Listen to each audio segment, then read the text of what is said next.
Olá a todos, esse é mais um vídeo tutorial da NET Informática, mostrando mais um caso verídico de um defeito que apareceu aqui no nosso laboratório, onde o cliente em questão trouxe um computador, de certa forma com esta placa-mãe, modelo um pouquinho antigo, reclamando que a máquina não dava vídeo, não liga, não consegue startar. Já foi, diga-se de passagem, levado até para um outro local, onde condenaram, de certa forma, esta placa-mãe. E ela, pedindo uma segunda opinião, trouxe para a gente dar uma olhada, verificar se porventura é possível recuperar essa placa-mãe. Sendo assim, fizemos uma pré-avaliação na placa-mãe e descobrimos que, a princípio, um dos principais problemas iniciais estava com o gabinete. Esse gabinete, como podem ver aqui, é um modelo já bem antiguinho e é bem comum encontrar em máquinas antigas problemas com estática, com mau contato por causa do metal que rela na placa-mãe. Antigamente você encontrava esses tipos de componente em abundância, hoje já estão mais escassos, onde você tinha esse pequeno componente aqui vermelho, que a gente chama de ruelinha, né? Eu vou deixar aqui em cima da mesa para facilitar mais a visualização. Vou dar uma aproximada. Essa ruelinha aqui, ela deve ficar entre a placa-mãe. Quando você vai montar um computador, você deve deixar essa ruelinha, uma aqui em cima nessa posição, e a outra aqui na parte de trás da placa-mãe. Para que dessa forma, quando você tiver um contato com esses parafusos aqui, que vocês podem ver mais de perto aqui, ele não passe corrente e atrapalhe no funcionamento do computador. O parafuso de prata, hoje é o mais comum, não é o mais indicado. O melhor ainda seria o de bronze, porque ele tem menos condução. Também, se possível, você pode ter o chamado foguetinho. O foguetinho, ele já não existe mais. É muito difícil de você comprar uma placa-mãe e vir com componentes de plástico.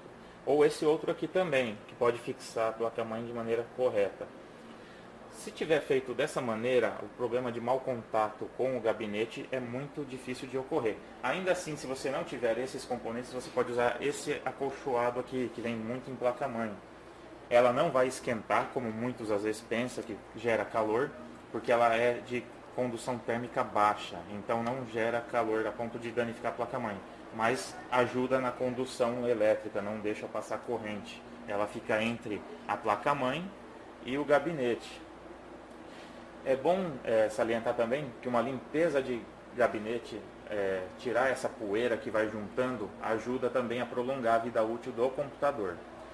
Fazendo então a pré-avaliação, nós detectamos na placa-mãe esses capacitores que vocês podem ver aqui. Eles estavam, no caso esses que já tiramos, eles estão com um sintoma chamado capacitor vazado, que esse tamborzinho estufa e vaza um líquido, e com isso ele causa também instabilidade no funcionamento, a máquina fica desligando ou nem dá mais vídeo, para de ligar. Nós vamos fazer um teste e trocar esses capacitores por novos que nós compramos para fazer o teste. No total são 5 capacitores vazados e vamos ver se com isso a máquina volta a dar vídeo. Como aqui no caso a princípio é um problema basicamente de capacitor, não aparenta ter outro sintoma, a gente resolveu tentar a recuperação. Mas é claro que se tivesse um problema mais grave já não seria nem possível, seria logo a reposição da placa-mãe. Como é uma placa-mãe antiga, também dificulta achar no mercado modelos novos. Para que a pessoa não perca a memória e o processador por causa da placa-mãe, vamos tentar recuperar. Caso contrário, ela pode ter até que trocar todo o conjunto. Vendo mais para cá, vocês vão ver que tem os componentes que estão removidos da placa-mãe, né? Nem se usa mais hoje, mas é uma placa de modem, né? Da antiga internet de escada. Hoje a gente nem usa mais, então até vamos deixar de fora.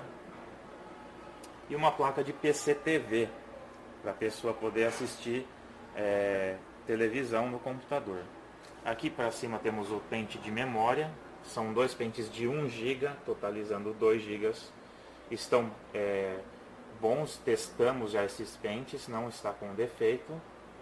E mais aqui temos o HD do computador, um HDzinho já também um pouco antigo, de 160 GB, que vamos ver mais adiante se conseguimos acessar os dados que estão neles para faça o backup.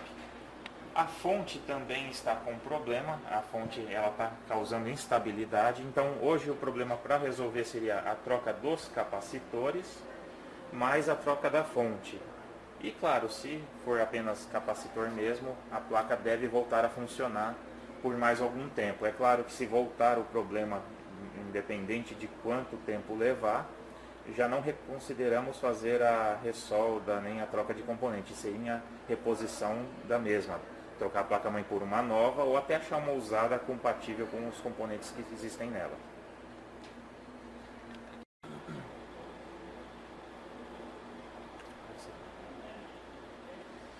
Bom, já voltamos então aqui com a nossa placa-mãe montada, como vocês podem ver funcionando.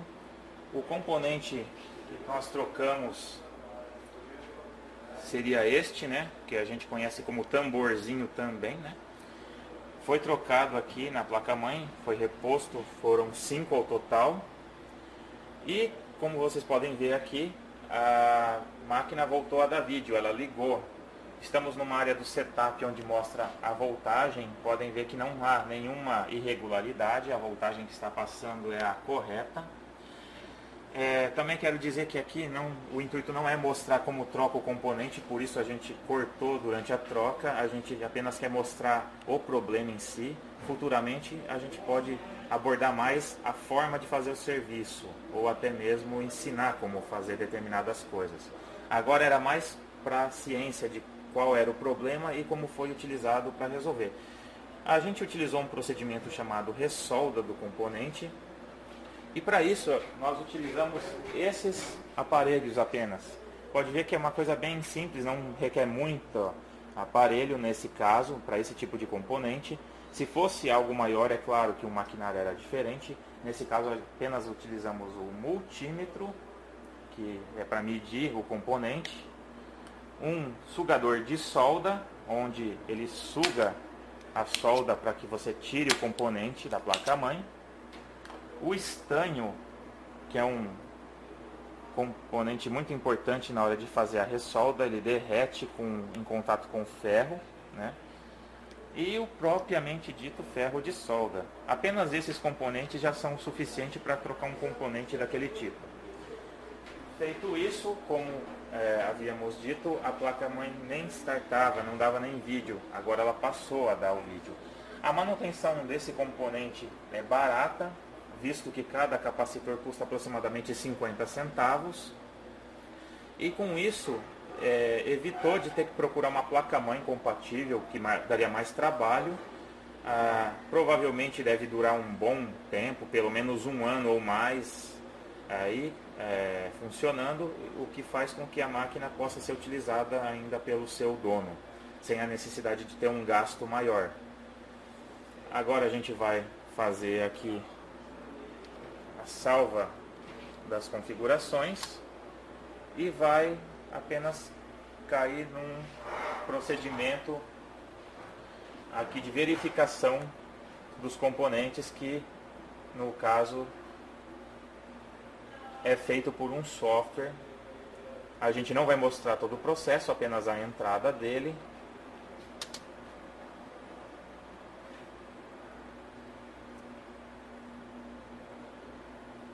Aqui está dando já um boot pelo CD-ROM da máquina, ou seja, se a placa-mãe não estivesse funcionando corretamente, isso nem seria possível. Ele estaria dando já alguma instabilidade, algum travamento, o que significa que parece ter tido sucesso na troca.